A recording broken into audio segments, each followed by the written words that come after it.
All right, so I'm pulling into my appointment right now. I had an idea from a good friend of mine. He said, "Hey Jay, why don't you record a whole sales pitch from A to Z?" So that's what I'm going to try to do if I get permission, obviously to do it. And so let's see if anybody really cares about, what I do all day.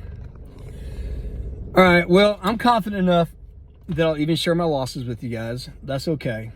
So this was a complete epic fail on what not to do. So the number one thing that you need to be aware of when you're a salesperson is beware of those that are ready to move forward now. They don't want to hear any information. They're just ready to sign on the dotted line. The reason they're ready to sign on the dotted line is because they have no idea what the cost is going to be. They just assume you're like everybody else and they know you're good, so they might as well go with you. So let me tell you what I did. I walked into the house, very nice house, very well-to-do people.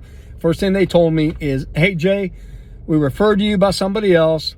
We already know you're a great company. We know you got a great product. We're ready to move forward.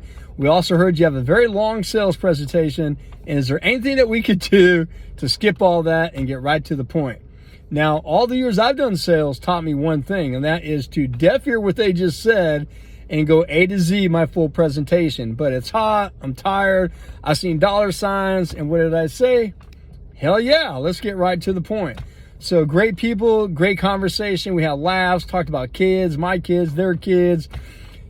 Got into the price and their eyes got about this big. And what did they say? What do you think they said? "I need to think about it." Of course they need to think about it. And then me, because I skipped every step that I was not supposed to skip, I had nothing to go back at them at. So at this point, all I can do is be a salesman and come off pushy and rough.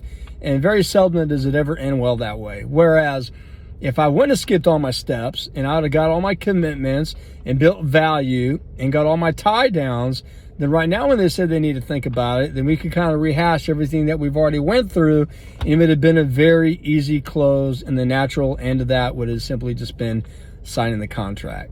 So this was an epic fail on what not to do, or what not to do, or not what to do, whatever the fuck I'm trying to say.